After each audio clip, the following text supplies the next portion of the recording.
নমস্কার শ্রোতা বন্ধুরা, কথা সাহিত্য প্রাঙ্গণ চ্যানেল থেকে আপনাদের সকলকে জানাই স্বাগত। আজকের উপস্থাপনা রবীন্দ্রনাথ ঠাকুর রচিত মেঘ ও রুদ্র গল্পের দ্বিতীয়, তৃতীয় ও চতুর্থ পরিচ্ছেদ। শুনতে থাকুন। গ্রামের মধ্যে আর সকলেই দলাদলি, চক্রান্ত, ইক্ষুর চাষ, মিথ্যা মকদ্দমা এবং পাটের কারবার লইয়া থাকিত। ভাবের আলোচনা এবং সাহিত্য চর্চা করিত কেবল শশীভূষণ আর গিরিবালা। ইহাতে কাহারও ঔৎসুক্য বা উৎকণ্ঠার কোনো বিষয় নাই, কারণ গিরিবালার বয়স 10 এবং শশীভূষণ একটি সদ্য বিকশিত MABL, উভয়ে প্রতিবেশী মাত্র। গিরিবালার পিতা হরকুমার এককালে নিজ গ্রামের পত্তনিদার ছিলেন।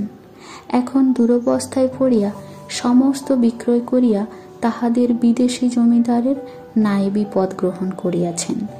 যে পরগনায় তাহাদের বাস সেই পরগনারই নায়েবি, সুতরাং তাহাকে জন্মস্থান হইতে নড়িতে হয় না।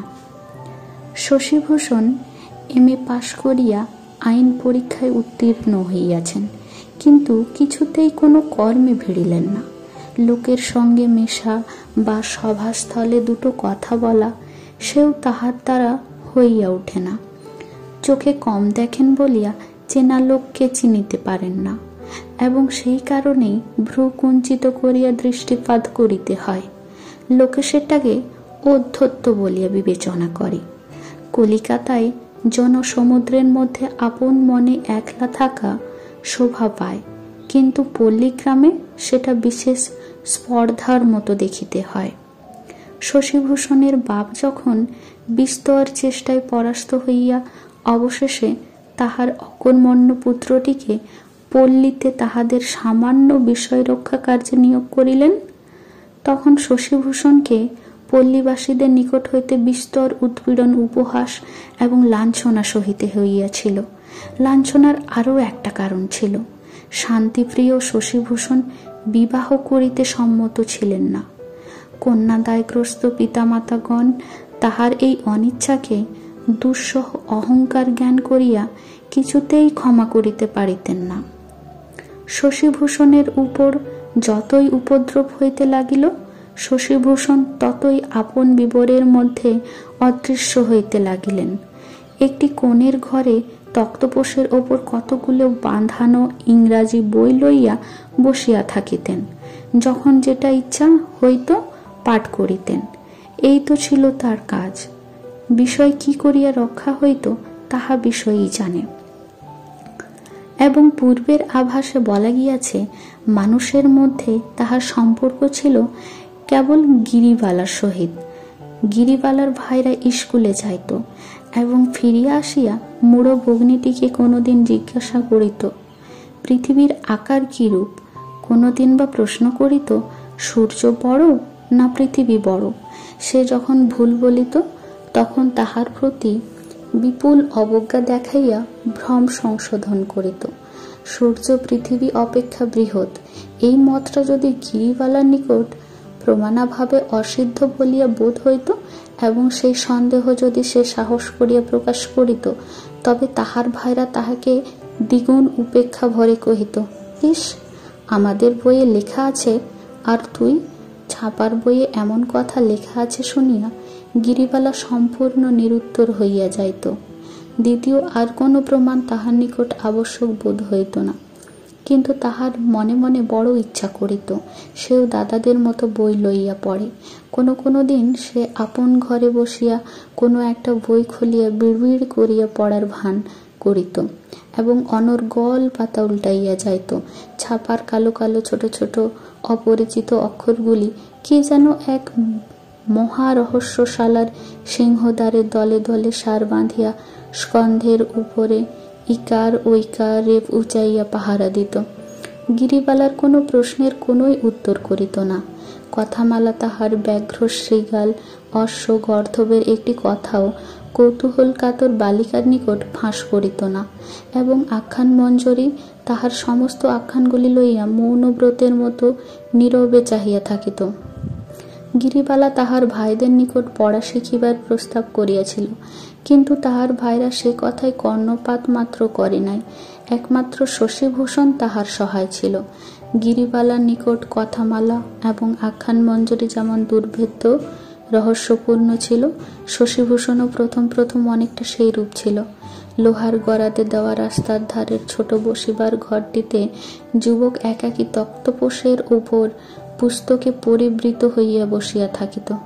গিরিবালা গড়াতে ধরিয়া বাহিরে দাঁড়াইয়া অবাক হইয়া এই নতপৃষ্ঠ পাঠ নিবিষ্ট অদ্ভুত লোকটিকে নিরীক্ষণ করিয়া দেখিত। পুস্তকের সংখ্যা তুলনা করিয়া মনে মনে স্থির করিত, শশীভূষণ তাহার ভাইদের অপেক্ষা অনেক বেশি বিদ্বান। তদপেক্ষা বিস্ময়জনক ব্যাপার তাহার নিকট আর কিছুই ছিল না। কথামালা প্রভৃতি পৃথিবীর প্রধান প্রধান পাঠ্যপুস্তকগুলি শশীভূষণ যে নিঃশেষপূর্বক পাঠ করিয়া ফেলিয়াছে, এই বিষয়ে তাহার সন্দেহ মাত্র ছিল না।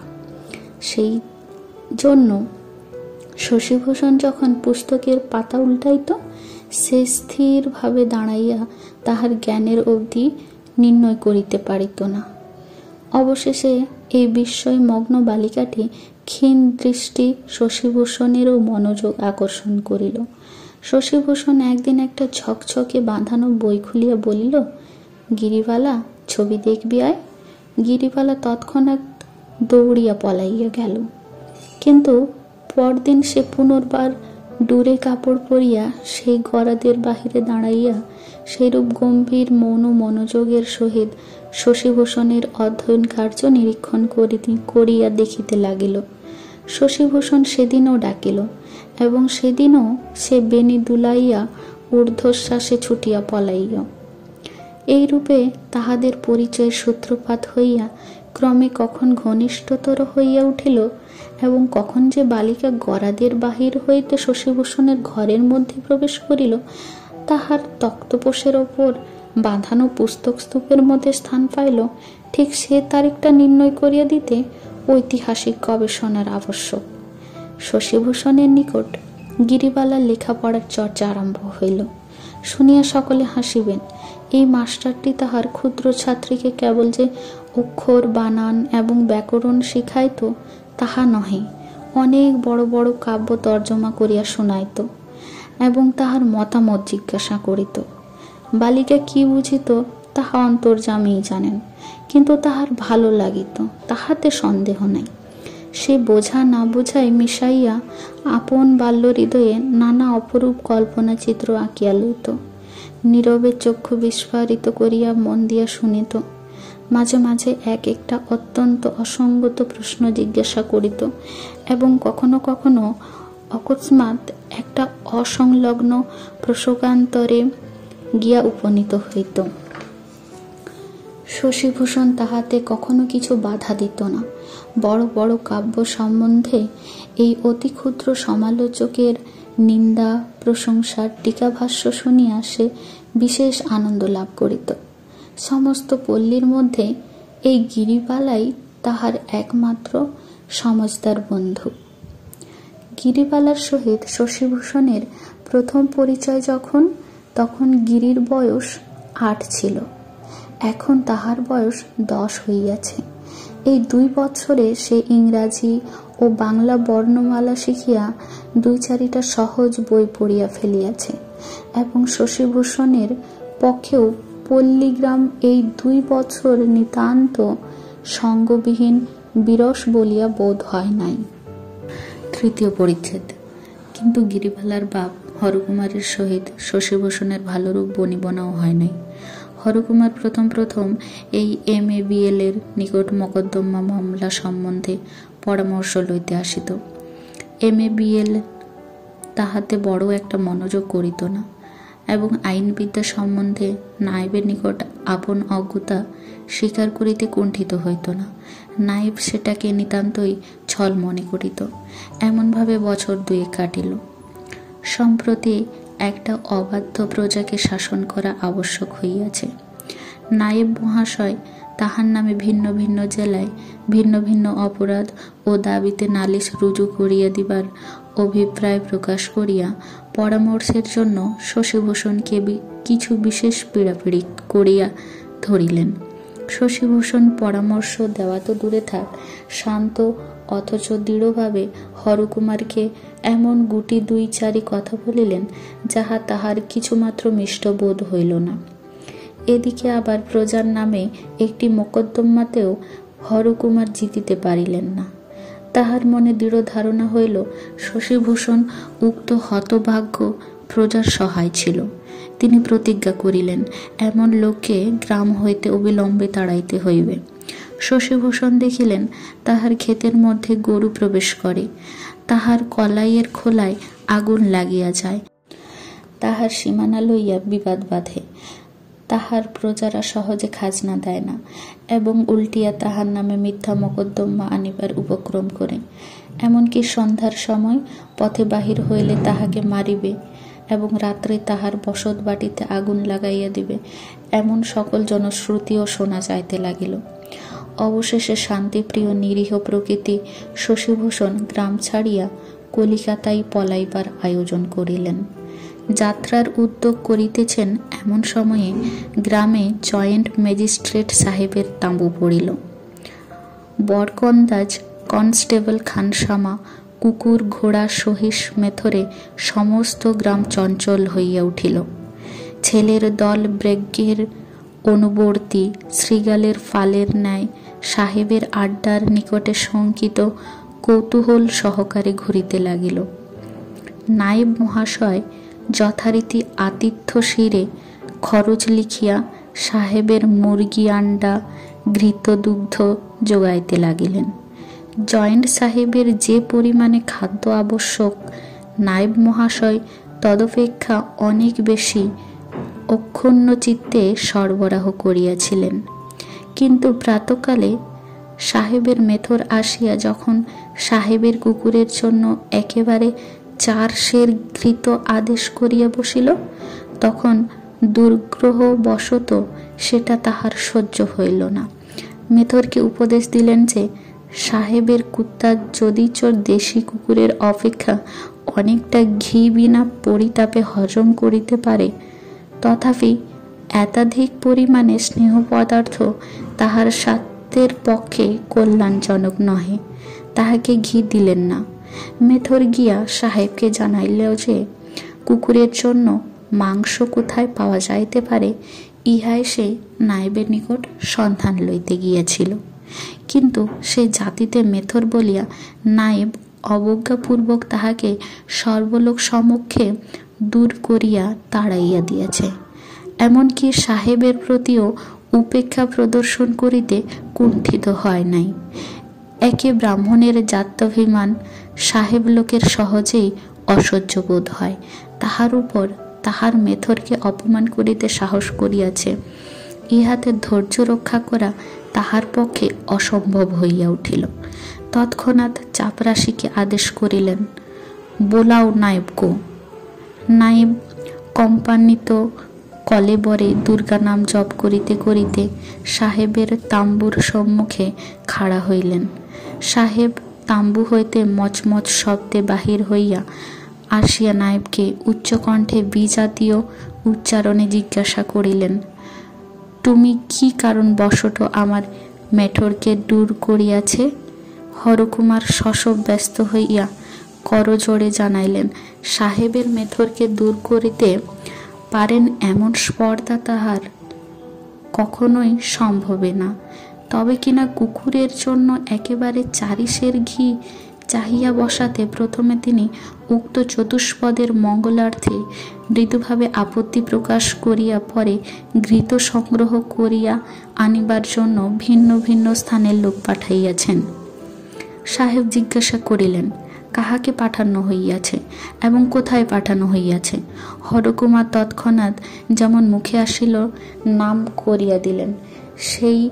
সেই নামীয় লোকগণ সেই গ্রামে ঘৃত আনিবার জন্য গিয়াছে কিনা সন্ধান করিতে অতি সত্বর লোক পাঠাইয়া দিয়া সাহেব নায়েবকে তাঁবুতে বসাইয়া রাখিলেন। দূতগণ অপরাহ্নে ফিরিয়া আসিয়া সাহেবকে জানাইল, ঘৃত সংগ্রহের জন্য কেহ কোথাও যায় নাই, সাহেবের সমস্ত কথাই মিথ্যা, এবং মেথর যে সত্য বলিয়াছে তাহাতে আর হাকিমের সন্দেহ রহিল না। তখন জয়েন্ট সাহেব ক্রোধে গর্জন করিয়া মেথরকে ডাকিয়া কহিলেন, এই শ্যালকের কর্ণ ধরিয়া তাম্বুর চারিধারে ঘোর দৌড় করাও। মেথর আর কাল বিলম্ব না করিয়া চতুর্দিকে লোকারণ্যের মধ্যে সাহেবের আদেশ পালন করিল। দেখিতে দেখিতে কথাটা ঘরে ঘরে রাষ্ট্র হইয়া গেল। হরকুমার গৃহে আসিয়া আহার ত্যাগ করিয়া মুমূর্ষবৎ পড়িয়া রহিলেন। জমিদারি কার্য উপলক্ষে নায়েবের শত্রু বিস্তর ছিল। তাহারা এই ঘটনায় অত্যন্ত আনন্দ লাভ করিল। কিন্তু কলিকাতায় গমনোদ্যত শশীভূষণ যখন এই সংবাদ শুনিলেন, তখন তাহার সর্বাঙ্গে রক্ত উত্তপ্ত হইয়া উঠিল। সমস্ত রাত্রি তাহার নিদ্রা হইল না। পরদিন প্রাতে তিনি হরকুমারের বাড়িতে গিয়া উপস্থিত হইলেন। হরকুমার তাহার হাত ধরিয়া বেকুলভাবে কাঁদিতে লাগিলেন। শশীভূষণ কহিলেন, সাহেবের নামে আমি তোমার উকিল হইয়া লড়িব। স্বয়ং ম্যাজিস্ট্রেট সাহেবের নামে মোকদ্দমা আনিতে হইবে শুনিয়া হরকুমার প্রথমটা ভীত হইয়া উঠিলেন। শশীভূষণ কিছুতেই ছাড়িলেন না। হরকুমার বিবেচনা করিতে সময় লইলেন, কিন্তু যখন দেখিলেন কথাটা চারিদিকে রাষ্ট্র হইয়াছে এবং শত্রুগণ আনন্দ প্রকাশ করিতেছে, তখন তিনি আর থাকিতে পারিলেন না। শশীভূষণের শরণাপন্ন হইলেন, কহিলেন, বাপু, শুনিলাম তুমি অকারণে কলিকাতায় যাইবার আয়োজন করিতেছ। সে তো কিছুতেই হইতে পারিবে না। তোমার মতো একজন লোক গ্রামে থাকিলে আমাদের সাহস কত থাকে। যাহা হোক, আমাকে এই ঘোর অপমান হইতে উদ্ধার করিতে। চতুর্থ পরিচ্ছেদ। যে শশীভূষণ চিরকাল লোকচক্ষুর অন্তরালে নিভৃত নির্জনতার মধ্যে আপনাকে রক্ষা করিবার চেষ্টা করিয়া আসিয়াছেন, তিনি আজ আদালতে আসিয়া হাজির হইলেন। ম্যাজিস্ট্রেট তাহার নালিশ শুনিয়া তাহাকে প্রাইভেট কামরার মধ্যে ডাকিয়া লইয়া অত্যন্ত খাতির করিয়া কহিলেন, শশীবাবু, এ মকদ্দমাটা গোপনে মিটমাট করিয়া ফেলিলে ভালো হয় নাকি? শশীবাবু টেবিলের উপরিস্থিত একখানি আইন গ্রন্থের মলাটের উপর তাহার কুঞ্চিত ভ্রু ক্ষীণ দৃষ্টি অত্যন্ত নিবিষ্টভাবে রক্ষা করিয়া কহিলেন, আমার মক্কেলকে আমি এরূপ পরামর্শ দিতে পারি না। তিনি প্রকাশ্যভাবে অপমানিত হইয়াছেন, গোপনে ইহার মিটমাট হইবে কি করিয়া? সাহেব দুই চারি কথা কহিয়া বুঝিলেন এই স্বল্পভাষী স্বল্পদৃষ্টি লোকটিকে সহজে বিচলিত করা সম্ভব নহে। কহিলেন, অল রাইট বাবু, দেখা যাও কতদূর কি হয়। এই বলিয়া ম্যাজিস্ট্রেট সাহেব মকদ্দমার দিন ফিরাইয়া দিয়া মফস্বল ভ্রমণে বাহির হইলেন। এদিকে জয়েন্ট সাহেব জমিদারকে পত্র লিখিলেন, তোমার নায়েব আমার ভৃত্যদিগকে অপমান করিয়া আমার প্রতি অবজ্ঞা প্রকাশ করে। আশা করি তুমি ইহার সমুচিত প্রতিকার করিবে। জমিদার শশব ব্যস্ত হইয়া তৎক্ষণাৎ হরকুমারকে তলব করিলেন। নায়েব আদ্যপান্ত সমস্ত ঘটনা খুলিয়া বলিলেন। জমিদার অত্যন্ত বিরক্ত হইয়া কহিলেন, সাহেবের মেথর যখন চারিশের ঘি চাহিল, তুমি বিনা বাক্য ব্যয়ে তৎক্ষণাৎ কেন দিলে না? তোমার কি বাপের কড়ি লাগিত? হরকুমার অস্বীকার করিতে পারিলেন না যে ইহাতে তাহার পৈতৃক সম্পত্তির কোনরূপ ক্ষতি হইত না। অপরাধ স্বীকার করিয়া কহিলেন, আমার গ্রহ মন্দ, তাই এমন দুর্বুদ্ধি ঘটিয়াছিল। জমিদার কহিলেন, তাহার পর আবার সাহেবের নামে নালিশ করিতে তোমাকে কে বলিল? হরকুমার কহিলেন, ধর্মাবতার, নালিশ করিবার ইচ্ছা আমার ছিল না। ওই আমাদের গ্রামের শশী, তাহার কোথাও কোনো মকদ্দমা জোটে না। সে ছোড়া নিতান্ত জোর করিয়া প্রায় আমার সম্মতি না লইয়াই এই হাঙ্গামা বাঁধাইয়া বসিয়াছে। শুনিয়া জমিদার শশীভূষণের উপর অত্যন্ত ক্রুদ্ধ হইয়া উঠিলেন।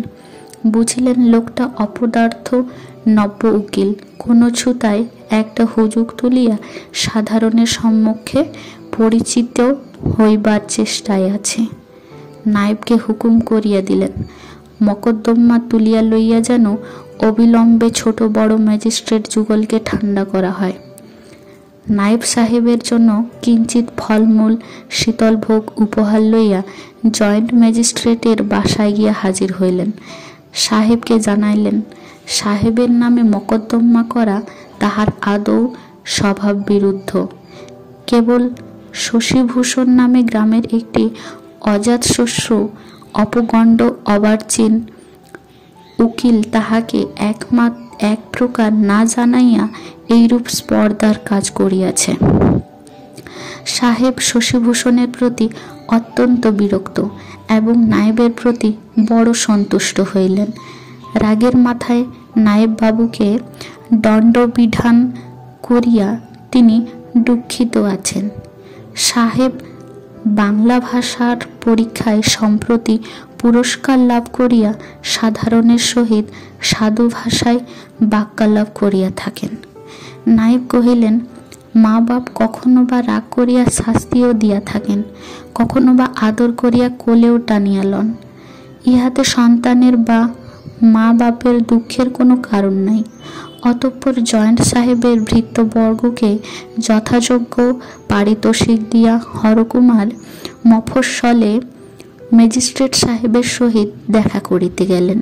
ম্যাজিস্ট্রেট তাহার মুখে শশীভূষণের স্পর্ধার কথা শুনিয়া কহিলেন, আমিও আশ্চর্য হইতেছিলাম যে নায়েব বাবুকে বরাবর ভালো লোক বলিয়া জানিতাম, তিনি যে সর্বাগ্রে আমাকে জানাইয়া গোপনে মিটমাট না করিয়া হঠাৎ মোকদ্দমা আনিবেন, এ কি অসম্ভব ব্যাপার। এখন সমস্ত বুঝিতে পারিতেছি। অবশেষে নায়েবকে জিজ্ঞাসা করিলেন, শশী কংগ্রেসে যোগ দিয়াছে কিনা? নায়েব অম্লান মুখে বলিলেন, হাঁ। সাহেব তাহার সাহেবী বুদ্ধিতে স্পষ্টই বুঝিতে পারিলেন এ সমস্তই কংগ্রেসের চাল।